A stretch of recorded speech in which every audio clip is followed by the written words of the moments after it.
अस्सलाम वालेकुम। ग्रेड 4 उर्दू का लेक्चर है और टॉपिक है ईमानदार दोस्त, जो कहानी का नाम है। दानिश और अयाज दोस्त थे। दानिश के वालिद बहुत अमीर आदमी थे, जबकि अयाज के वालिद इनके दफ्तर में काम करते थे। एक दिन दानिश और अयाज अपने अपने अबू के साथ दफ्तर आए वहीं दोनों की मुलाकात हुई और दोस्ती हो गई। दानिश के बहन भाइयों को जब इनकी दोस्ती का पता चला तो इन्होंने दानिश का खूब मजाक उड़ाया और कहा कि अयाज गरीब है, इसने सिर्फ तुमसे फ़ायदा हासिल करने के लिए दोस्ती की है। लेकिन दानिश ने किसी की परवाह न की और अपनी दोस्ती जारी रखी। वो कभी कभी अयाज को अपने घर बुला लेता और अपने कमरे में बैठकर इसके साथ खेलता। अयाज एक बहुत ही ज़हीन लड़का था, इसलिए वो पढ़ाई में भी दानिश की मदद करता था। एक दिन अयाज दानिश के कमरे से निकलकर अपने घर की तरफ जा रहा था कि दानिश की बहन सामने से आ गई और इसने शोर मचा दिया कि अयाज दानिश का कैमरा लेकर भाग रहा है।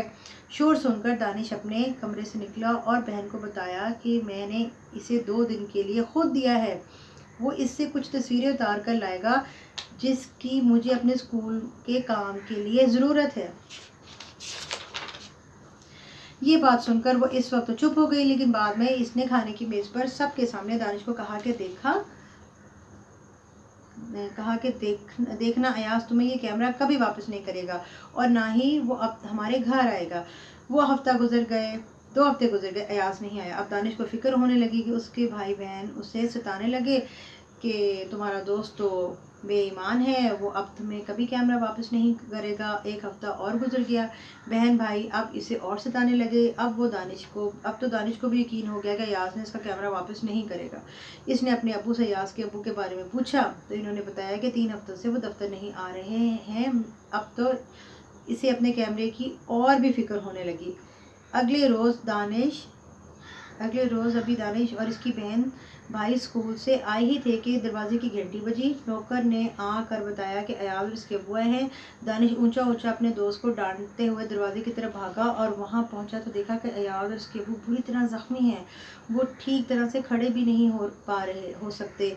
वो एकदम चुप हो गया और नौकर की मदद से दोनों को अंदर लाकर बिठाया। अयाज ने बताया कि जिस दिन वो कैमरा लेकर गया था, इस दिन की मोटरसाइकिल को हादसा पेश आ गया था और वो बुरी तरह ज़ख्मी हो गए थे। ये कैमरा मेरे पास तुम्हारी इमानत था, डॉक्टर के मना करने के बावजूद मैं ये इमानत लौटाने तुम्हारे पास आया हूँ। दानिश को ये सुनकर बहुत खुशी हुई कि इसके दोनों बहन भाई शर्मिंदा हुए। इन्होंने फ़ौरन अयाज और दानिश से माफ़ी मांगी।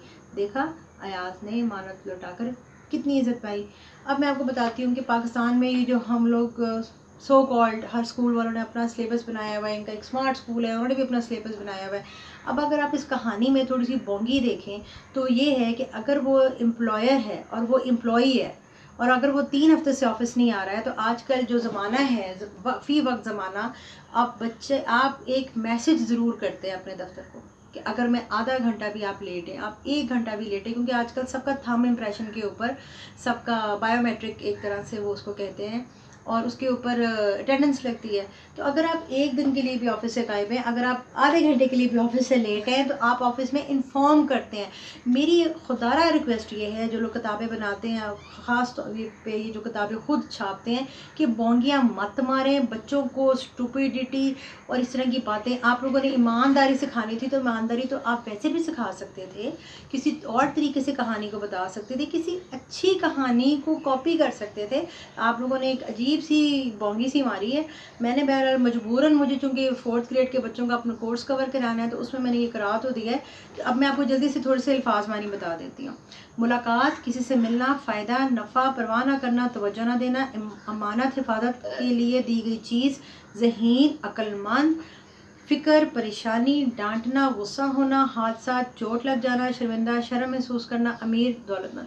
Thank you very much for bearing the story with me, which was really little bit of illogical कि एक एम्प्लॉयर को ही नहीं पता कि 3 हफ्ते से उसका एम्प्लॉय किधर है। तो do like and subscribe our channel और प्लीज़ आप लोग मेरे साथ ताउन करें और सब्र से चलते रहें। अल्लाह हाफिज़।